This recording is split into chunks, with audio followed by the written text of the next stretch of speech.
নমস্কাৰ বন্ধুসকল, স্বাগতম জনাইছোঁ মোৰ ইউটিউব চেনেললৈ। মই পল্লৱ গগৈ আজি আপোনালোকৰ কাৰণে ৰিয়েল ষ্টৰী এটা লৈ আছোঁ, যিটো আপোনালোকৰ লগত হৈ আছে। আৰু আপোনালোকে ষ্টৰীটো শুনাৰ আগত মোৰ চেনেলটোলৈ যদি নতুনকৈ আহিছে, ইউটিউবত যদি চাই আছে, ইউটিউব চেনেলটো আপোনালোকে ছাবস্ক্ৰাইব কৰক। আৰু যদি ফেচবুকত চাই আছে, আপোনালোকে ফেচবুক পেজটো ফ'ল' কৰি লওক, ঠিক আছে? তেন্তে ব'লক আজিৰ ভিডিঅ'টো আৰম্ভ কৰোঁ। কাউৰী ৰংটোতো ক'লা হয়, আপোনালোকে সকলোৱে জানে। আৰু সেই ক'লা কাউৰীয়ে এদিন গছৰ ডালত বহি পিনে কান্দি আছিলে। আৰু সেই সময়তে ঋষিমণি এজন সেইফালে আহিছিলে সেইটো বাটেৰে। আৰু দেখি কাউৰীজনী কান্দি থকা দেখি ঋষিমণিজনে সুধিলে, তোমাৰ কি হৈছে, কিয় কান্দি আছা বুলি। তেতিয়া কাউৰীজনীয়ে ক'লে, মোক ভগৱানে কি ৰং দিলে, ক'লা, দেখিবলৈ বেয়া। মানুহৰ ঘৰলৈ গ'লে মোক খেদাই আৰু শ্ৰাদ্ধত পেলাই দিয়া বস্তু মই খাবলৈ পাওঁ। আৰু মোক কোনো মানুহে নোপোহে আৰু কোনো মোক ভাল নাপায়। গতিকে মই এই ক'লা ৰংটো লৈ আৰু এই জীৱনটোত মই সুখী নহয়, মই বেলেগ এটা জীৱন বিচাৰোঁ বুলি কাউৰীজনীয়ে ঋষিমণিক ক'লে। আৰু তেতিয়া ঋষিমণিয়ে ক'লে, তোমাক মই বেলেগ জীৱন এটা দিব পাৰোঁ, তুমি ল'বা নাই? তেতিয়া কাউৰীজনীয়ে কৈছে, দিয়ক, মই এতিয়াই লওঁ, এই জীৱনটো মোৰ ভাল লগা নাই। তেতিয়া ঋষিজনে সুধিলে যে কাউৰীজনীক তুমি কি হ'ব বিচাৰা বুলি ক'লে। তেতিয়া কাউৰীজনীয়ে ক'লে, মই ৰাজা হ'ব বিচাৰোঁ বুলি ক'লে। তাৰপিছত তেতিয়া ঋষিজনে ক'লে যে তুমি ৰাজা হোৱাৰ আগত ৰাজাটোৰ ওচৰলৈ গৈ পিনে তুমি সুধিব লাগিব যে ৰাজাটোক তোমাৰ জীৱনটোত তুমি সুখী নে বুলি সুধিব লাগিব বুলি ঋষিজনে ক'লে। তেতিয়া কাউৰীজনীয়ে ঋষিজনৰ মতে গৈ পিনে সুধিলেগে, তোমাৰ এই জীৱনটোত তুমি সুখী নে? ইমান ধুনীয়া জীৱন, কি ৰং, বগা, কিমান ধুনীয়া, শান্তিৰ প্ৰতীক। আৰু তুমি যেতিয়া পানীত সাঁতুৰি থাকা, মানুহে তুমি সাঁতুৰি আছা না তুমি বহি আছা গমেই নাপায়, ইমান ধুনীয়া এটা জীৱন। তোমাৰ এই জীৱনটো মই জীয়াব বিচাৰোঁ, তুমি বহুত সুখী বুলি তেনেকৈ কাউৰীজনীয়ে ক'লে। তেতিয়া ৰাজহাঁহটোৱে ক'লে যে মই সুখী বুলি তোমাক কোনে ক'লে? কি ৰং দিছে ভগৱানে, বগা, দেখিবলৈ ভাল নহয়। আৰু যেতিয়া মানুহ মৰে আৰু সেই বগা কাপোৰে ঢাকি দিয়ে, আৰু যেতিয়া মানুহে ফটো মাৰে, মোক ফটো মাৰে, তেতিয়া পানীকে ফটো মাৰিছে না মোকে ফটো মাৰিছে, মানে কেমেৰাতে ভালকে নুঠে। কি ৰং দিছে, মই এই জীৱনটো সুখী নহয়, মই বেলেগ জীৱন বিচাৰোঁ বুলি তেনেকৈ কাউৰীজনীক ক'লে।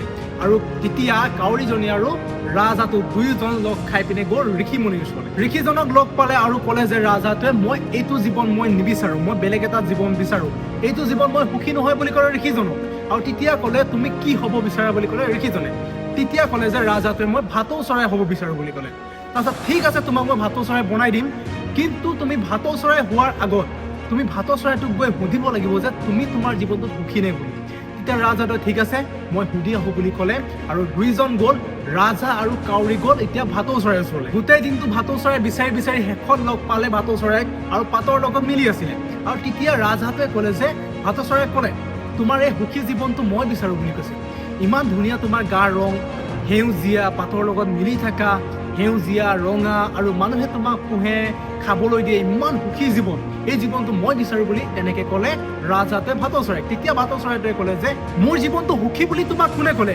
ভগৱানে কি ৰং দিছে, সেউজীয়া, ডিঙিত অলপ ৰঙা দিছে, আৰে মোক পাতৰ লগত মিলি থাকোঁ, মোক কোনো নেদেখে, গতিকে মোৰ জীৱনটো সুখী নহয়।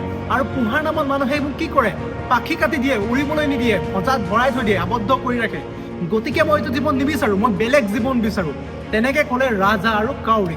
তেতিয়া কাউৰী, ভাটৌ চৰাই, ৰাজহাঁহ লগ লাগি গ'ল ঋষিমুনিৰ ওচৰলৈ। আৰু ঋষিমুনিক লগ পাই পিনে ভাটৌ চৰাই ক'লে যে হে প্ৰভু, মই বেলেগ এটা জীৱন বিচাৰোঁ, এইটো জীৱন মই সুখী নহয় বুলি ক'লে।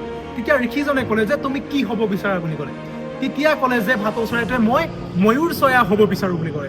তেতিয়া ঠিক আছে, তোমাক মই ময়ূৰ চৰাই বনাই দিম, কিন্তু তুমি ময়ূৰ চৰাই হোৱাৰ আগত তুমি ময়ূৰ চৰাইৰ ওচৰলৈ গৈ পিনে সুধিব লাগিব যে তোমাৰ জীৱনটোত তুমি সুখী নে বুলি ক'ব লাগিব বুলি ক'লে। তাৰপিছত ময়ূৰ চৰাইজনীক লগ পাই পিনে ভাটৌ চৰাই ক'লে যে তোমাৰ এই সুখী জীৱনটো মই জীয়াব বিচাৰোঁ, ইমান ধুনীয়া জীৱন হয় তোমাৰ, কি ধুনীয়া ৰং হয় তোমাৰ, আৰু কি দীঘল দীঘল তোমাৰ পাখি, কি দীঘল দীঘল নেজ হয় তোমাৰ, আৰু তুমি ভাৰতৰ ৰাষ্ট্ৰীয় পক্ষী হয়, আৰু তোমাতকৈ আৰু কি সুখ লাগিছে, গতিকে এই সুখী জীৱনটো মই জীয়াব বিচাৰোঁ বুলি ভাটৌ চৰাই ক'লে। তেতিয়া ময়ূৰ চৰাই ক'লে যে মোৰ জীৱনটো সুখী বুলি তোমাক কোনে ক'লে? মোৰ কি জীৱন হয়, চিকাৰী আহি ৰৈ থাকে মাৰিবৰ কাৰণে, আৰু এই পাখিবিলাক উঘালি লৈ পিনে বিকেগে সিহঁতে ৱালত, ধনী ধনী মানুহবিলাকে ৱালত লগাই থৈ দিয়ে। মোৰ এইটো জীৱন হ'ল নেকি? মোৰ জীৱনটো কেতিয়া যাবগৈ, কেতিয়া মই মৰি থাকিম কোনো গমেই নাপাওঁ, এইটো মোৰ জীৱন হ'ল নেকি? তেনেকৈ ক'লে ময়ূৰ চৰাইজনীয়ে। তাৰপিছত ময়ূৰ চৰাইজনীয়ে ক'লে কাউৰীজনী, তোৰ জীৱনটো ভাল হয়, কাৰণ তোক মানুহে নামাৰে, নাখায় আৰু নোপোহে। গতিকে কাহিনীটোৰ দ্বাৰা আপোনালোকক মই এইটো ক'ব বিচাৰিছোঁ যে আপোনাৰ জেগাত আপুনিয়ে বেষ্ট হয়, আৰু বেলেগক বেষ্ট বুলি নাভাবিব। গতিকে বেলেগৰ জীৱনটো বহুত ধুনীয়া বুলি নাভাবিব, আপোনাৰ জীৱনটো আপুনি ধুনীয়া বুলি ভাবক, তেতিয়া আপুনি জীয়াই থাকি বহুত বেছি ভাল পাব আৰু হেপী হ'ব।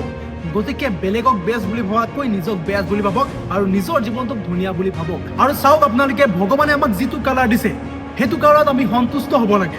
আমাৰ কালাৰ কি হয় সেইটো মেটাৰ নকৰে, ক'লা হয় বগা হয় সেইটো মেটাৰ নকৰে, আপুনি কি কৰি আছে আৰু ভৱিষ্যতত আপুনি কি কৰিব সেইটোহে মেটাৰ কৰে। গতিকে ভাল কাম কৰক, আগুৱাই যাওক, সেইটোৱে লাগে। আৰু বেষ্ট বুলি নিজক ভাবক, বেলেগক যদি বেষ্ট বুলি ভাবে আপুনি আগুৱাই যাব নোৱাৰিব। গতিকে নিজক বেষ্ট বুলি ভাবক আৰু লোকৰ জীৱনটো নহয় নিজৰ জীৱনটো ধুনীয়া বুলি ভাবক।